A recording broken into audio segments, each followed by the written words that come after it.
Thank you very much for clicking on the video. एक बार फिर से आपका बहुत बहुत स्वागत है और यहाँ पे करते हैं हम रोजाना इंग्लिश की प्रैक्टिस करते हैं। आज करेंगे टोटल इंग्लिश में कॉन्वर्सेशन, राइट। हिंदी से इंग्लिश ट्रांसलेशन में थोड़ा सा प्रॉब्लम आता है। Actually you want be able to speak in English as long as you keep translating Hindi words into English, right? Hindi बिल्कुल अलग होती है, तो आज बिल्कुल नेचुरली कॉन्वर्सेशन करेंगे इंग्लिश में। आप देखिएगा कि वर्ड्स कहीं भी यूज नहीं हो रहे हैं। जैसे सिंपल सा मैं ये कहना चाहता हूँ, actually I am waiting to take a bath.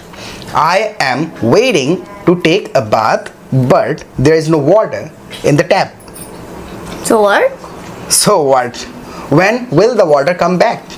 I don't know. Any idea? I think 1 hour. हाँ, I think it will take 1 hour. I think it will take 1 hour. Right? समय की बात कर रहे हैं, 1 घंटा लगेगा। I think it will take 1 hour, या फिर कह दीजिए I think after 1 hour। तो होता क्या है, उस अवस्था में सोचना है कि कहना क्या है। Don't think about Hindi words. Hindi के वर्ड्स। Ask to mama. हाँ? You should ask to mama. Yeah, you should ask mama. टू हटा देंगे यहाँ पर। You should ask mama. Right? So you should ask mama when the water will come back. Right? मम्मा से पूछो। You should ask mama when. You should ask mama when the water will come back. क्योंकि mama knows better. Yeah. Mama knows better. Mummy को ज्यादा पता है। हिंदी में कहते हैं ज्यादा, तो फिर मोर देन लगाने लग जाते हैं हम। मम्मा नोज बेटर, इसका मतलब है मम्मी को ज्यादा पता है। Because she keeps track of these things. She keeps track of these things. Track रखने का मतलब यानी कि मतलब ध्यान रखना, नजर रखना। She keeps track of these things. He might tip it over. He might tip it over, यानी टिप ओवर करना किसी चीज को पता है क्या होता है? क्या होता है? ही माइट टिप इट ओवर, यानी कि किसी चीज को उसी जगह लुढ़का देना है। तो ये अभी हमारा कैमरा लुढ़का सकता था। So he might tip it over. Okay, now tell me what happened at school today. Tell me what happened at school today. What should I tell you? Tell me about that incident, about that English teacher, and you messed with your teacher or friends? With whom? My school timings change. हाँ, my school timing has changed. Has. इसका मतलब है पहले से ये अभी बदली ना। हाँ. So my school timing has changed, right? Okay, so what time will you go to school on Monday? आपको कैसे पता मंडे से? But obviously tomorrow is Sunday, so it will be a day off. Okay. Obviously tomorrow is Sunday, so it will be a day off. Day off मतलब school बंद रहेगा। छुट्टी होगी, right? So what time will you go to school on Monday? I will go to school at 8:30. 8:30. And what time will the school end? What time will the school end? कब छुट्टी होगी? देखें, word कहीं नहीं है। छुट्टी कब होगी? और एक है what time will the school end? What time? I will back to home at 2 a.m. थोड़ा थोड़ा मिस है। I'll come back home. I will come back to home. टू नहीं, अपना घर है ना, होम के I will साथ। come home. I will come back home at 2 a.m. At 2 p.m. होता है वो, in the afternoon, right? AM रात को होता है 2 a.m. So हाँ, I will return, देखो normal, I'll return home at 2 a.m. 2 p.m. right? I'll return home, return अपने आप में ही वापस आना, वापस करना है, right? So I'll return home at 2 p.m. या फिर I'll come back home at 2 p.m. from Monday onwards. Monday on? Words देखो कह दिया, I will return home at 2 p.m. from, कब से? From Monday onwards का मतलब हो गया यानी मंडे से शुरू होके प्रतिदिन, right? From Monday onwards, right? Okay, so what's the plan for today?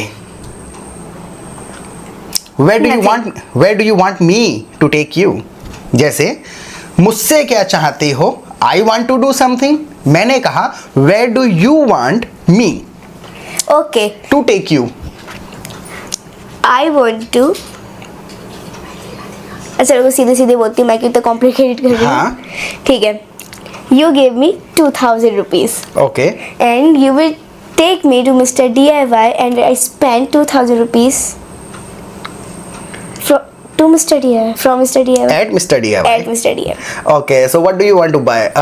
Actually, I don't think the products there are worth the money. Yeah. मैंने कहा I don't think the products there are worth the money. यानी कि जितने पैसे लेते हैं उतने का माल नहीं होता है. So I don't think. Opinion बताया. The products there are worth the money. Things are very expensive there. But I don't think. देखो ऐसे कहा I don't think so. I don't think so. यानी ऐसा. Right? I don't think so. है? I don't think so. हाँ, let me give you an example. मैंने कहा चलो एक example देता हूँ. Let me give you an example. We bought a color palette a few days ago. We bought a color palette a few days ago. यानी कुछ दिन पहले हमने color palette खरीदा था. How much was that? क्या कहा? कितने का था? जैसे एक तो अपना बताया. We bought a color palette a few days ago. ए लगाना जरूरी है. कुछ दिन पहले we bought a color palette a few days ago. How much was that? कितने का था वो? I think it's about 150. I think it was about It was about 150. 150 rupees लगा दें साथ में. It's not compulsory. इतना सही है, बिल्कुल natural. हाँ, so I think it was about 150. I think we bought it for 150. Okay. So do you think it was worth 150? जैसे कहा do you think it was worth मतलब औकात, हैसियत, लायक, बराबर, बैलेंस बनाना जैसा है. So do you think it was worth 150? Let me repeat my sentence. Then I will ask you a question. Grammar पूछूंगा, समझ आई भी या फिर सिर्फ you're just staring at me? ओहो. हैं? So you could have bought the same color palette. Could have bought the same color palette for half the price outside. मैंने कहा you could have bought. ये क्यों कहा? मतलब आपने ये तो कहा कि आधे प्राइस में बाहर खरीद सकती थी. हाँ, could have bought पता चल रहा है ना. ये क्या, ये सिचुएशन से जोड़ लिया कि हाँ पहले ही क्या बता रहे होंगे कि जोड़ खरीद सकती थी. नहीं ऐसे नहीं, बट मैं एक्सप्लेन नहीं कर सकती, मुझे एक्सप्लेन करना नहीं आता. Okay, so I don't know how to explain grammar rules. बोलो, I don't know how to explain grammar rules. देखो, could have bought का मतलब हो गया can का second form है could. हाँ. तुम कर सकती थी, you could. have लगा के कह दिया, चुकी हो सकती थी करा हुआ है, यानी कि तुमने खरीद लिया लेकिन उससे पहले तुम खरीद सकती थी आधे प्राइस में. So you could have bought. You could have found भी कह सकते हैं, मिल जाता आपको. You could have gotten, ले लेती. हाँ, you could have found the same color palette for half the price. यानी आधे पैसों में मिल जाता. कहाँ पर? Outside. Outside. But how?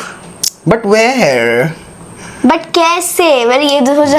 हाँ, actually the fair was going on at that time. उस समय मेला चल रहा था. But painting palette was not available at fair. Okay, did you check out? Yes. Maybe. Actually, I didn't notice. My eyes work like CCTV. My eyes work like CCTV Yes, camera. हटाना था पहले वाला सही था. So my eyes work like a CCTV. देखो एक चीज बताता हूँ मैं, इसके अंदर ए दा लगाते समय काफी लोगों का कमेंट आता है कि गलती हो जाती है. ए जनरली ऐसे तो ग्रामर नहीं जोड़ी जा सकती बोलते समय. ऐसे याद करना है कि जब भी आप किसी एक काउंटेबल एक चीज की बात कर रहे हैं तो ए लगा दिया जाता है. राइट, जैसे कि बस रट्टा, थोड़ा सा आप ना सुनेंगे लॉजिक तो समझ में आ जाएगा. It is very hard to explain but easy to use. It is very hard to explain but easy to use. बहुत इंपॉर्टेंट कोई चीज़ें हैं, मेंशनड है, उससे पहले दा लगाते हैं और ए अक्सर ऐसी चीज़ों के साथ लगा लेते हैं जो काउंटेबल है और मेंशन करी जा रही हैं. Okay, so do you want to say something? No, I don't want. I don't want. I don't want. और भी तुमने क्या बोला? नॉट वांट कहा. I don't want बोला. Okay, I don't want to say पूरा करना है एनीथिंग. Anything. हाँ, so you were asking me the difference between somebody and anybody. Yes. है on our way home. हाँ, so देखो somebody और anybody में बस इतना सा फर्क है. Anybody can be anybody and somebody is somebody. Not the point. जैसे कि No. some जब हम कह रहे हैं तो एक किसी व्यक्ति की बात कर रहे हैं. जैसे कि somebody is calling you, कोई तुम्हें बुला रहा है. ठीक है. मुझे लगता है बाहर कोई है. So I think there is somebody outside.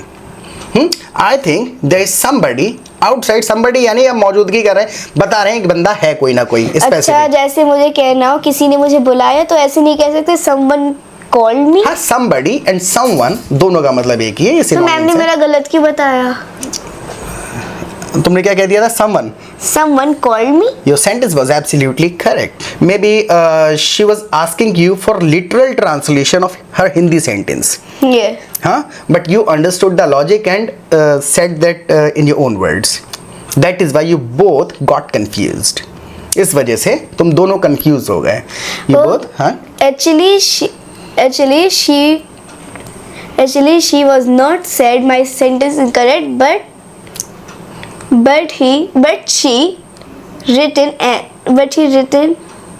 she marked my sentence incorrect or what? नहीं, मतलब मैंने कुछ But she बोला. wrote that sentence But she wrote differently. different sentence. हाँ, but she wrote फिर से हाँ, Differently. इसी में आ गया. But she wrote कितने? A different sentence. Different Right? sentence. तो जैसे sentence था, अब sentence बहुत सारे भी हो सकते हैं. She wrote a different sentence. But she wrote a different है sentence. तो ऐसे जब बार बार बोलेंगे तो A और दा लगाना आ जाएगा. So she didn't mark, यानी कि मेरा गलत नहीं करा. She didn't mark my sentence incorrect, but she wrote a different sentence. तो वो हो सकता है कि उन्होंने लिटरल ट्रांसलेशन करा हो और तुमने लॉजिक समझ लिया. And my friend blame me. Our video is scripted. Let them. अब मैंने इतने कह दिया लेट देम, यानी इसमें सब कुछ आ गया है. लेट देम डू दैट, करने दो. एक्चुअल में क्या, हाँ, सेंटेंस ये था कि समबडी और समवन कोई फर्क नहीं है. समबडी कोई आदमी, समवन यानी किसी एक व्यक्ति को मेंशन कर देते हैं. So I think there is someone outside. कोई है, एक व्यक्ति मेंशन कर दिया. I think there is somebody outside. जैसे कहना हो गड़बड़ मत करो. Don't mess up. Don't mess. Mess up मतलब हो जाता है गड़बड़ कर देना. और देखो दो तरीके से यूज करते हैं इसको. कैसे? पंगा लेना और गड़बड़ करना अलग अलग है. जैसे मैं कहूँ मुझसे पंगा मत लो. मुझसे पंगा, डोंट इरिटेट मी. हाँ, इसको ये भी हो गया. ठीक है, या यही बात है कि हमें एक्चुअल में सिचुएशन समझनी है. इस अवस्था में क्या कहा जाना चाहिए है. और हम क्या करते हैं ज़्यादातर, अब मेहरी नहीं करती है, ज़्यादातर लोग क्या करते हैं इंग्लिश सीखते समय ये देखते हैं इस हिंदी के सेंटेंस को इंग्लिश में कैसे कहें. वहीं आके गड़बड़ेशन शुरू हो जाती है. राइट. हाँ, तो एक्चुअल में ट्रांसलेशन नहीं करना होता है. क्या था सेंटेंस? तो मैं बता रहा था आपको कि मैस अप और मैस दोनों में इतना सा फर्क है. जैसे अगर मैं कहूँ मुझसे पंगा मत लो तो don't mess with me. Don't mess with me है. जैसे कि अयान से पंगा मत लेना. Don't mess with Ayan. Right. इसमें सिंपल मैस कह रहे हैं. Don't mess with Ayan. और अगर मान के चलिए कोई गड़बड़ हो गई, मिस्टेक, भारी मिस्टेक हो जाता है, तो हम कहेंगे आई मेस्ड अप. आई मेस्ड अप. हाँ, आई मेस्ड अप यानी कि गलती करना. मैस अप जैसे गड़बड़ कर दी, बेड खराब कर दिया, तो क्या कहेंगे? Who messed up the bed. गड़बड़, मिस्टेक. मैस मुझे अब तक से गंदा लगता है. गंदा करना, गंदा, इरिटेट करने वाला, खराब, बेकार, मतलब जो भी सारा नेगेटिविटी है वो मैस है. So who messed up the bed यानी ऑब्जेक्ट को गड़बड़ कर दिया है. और अगर पंगा ले रहे हैं तो जैसे कि अयान मुझसे पंगे ले रहा है. Ayan messed with me. Ayan messed me. Ayan irritate me. Ayan is messing with me. Ayan is messing with me. Ayan is irritating me. Ayan is irritating me. Ayan is nagging me. Ayan is nagging me. Ayan is bugging me. Bugging me. है? तो वही वाली बात आ गई ना. 4-5 तरीके से बात यही बताई कि अयान की गलती है, अयान गड़बड़ कर रहा है. वही आपके सेंटेंस में वहां पर हुआ होगा, मैडम ने करा होगा दूसरे तरीके से. May be she understood that sentence in a different way.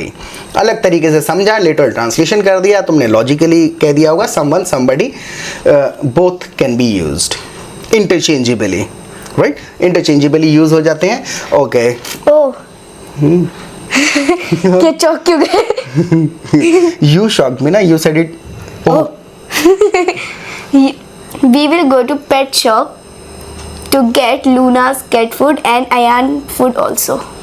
Ayan's dog food also. Okay, so we'll get food for Ayan from the cat shop. Do you think he is an animal or pet? Please, Ayan is देखो bad. बार बार ना repeat करना। इस video को आप कम से कम 4 बार देखिएगा। तो इस वीडियो को आप 2 4 5 बार रिपीट करेंगे तो ये कॉमन एक्सप्रेशंस आपको याद होते चले जाएंगे, राइट। हम यहाँ पे साथ साथ एक्सप्लेन भी करते चले जाते हैं। वीडियो को लाइक नहीं करा है तो लाइक जरूर करिएगा। हाइप करने का ऑप्शन दिखेगा। इसी बात को मैं इंग्लिश में कहता हूँ, समझना है और फिर करना जरूर है, right. So please hit the like button and also please like my video. ये एक ट्रांसलेटेड वर्जन जैसा है, right. Please hit the like button, ये एक थोड़ा अच्छा तरीका है। Please hit the like button and also hype the video. Hype the video if you see that option on your screen. अब जैसे अगर आपके यहाँ ऑप्शन आता है, हिंदी में कहते हैं लाइक करना, और अगर हाइप करने का ऑप्शन आए तो हाइप करना। लेकिन यहाँ पर वर्ड्स क्या हैं? Please hit the like button and also hype the video if you see that option on your screen. अगर स्क्रीन पे दिखे एक्शन में आप लाइक करिए और हाइप करिए। It will help our video reach more people on YouTube. हमारे video और लोगों तक भी पहुंचेगी तो एक तरीके की समाज सेवा होगी है हमारे लिए भी। It will be a favour to us. हमारे लिए एक फेवर हो जाएगा। It will be a favour to us. Favour मतलब जैसे कहते हैं ना, डू मी अ फेवर। हाँ, यानी कि मेरे लिए काम कर दो, एहसान कर दो। So it will be a favour to us, और उन लोगों का भी भला हो जाएगा जो इंग्लिश सीखना चाहते हैं, राइट। और प्रैक्टिस करते रहें। Bye bye. आप आशीर्वाद क्यों दे दो? Bye bye. ये बाय ऐसे कर रहा हूँ, आशीर्वाद स्टिल होता है। ये हिल रहा है। बाय।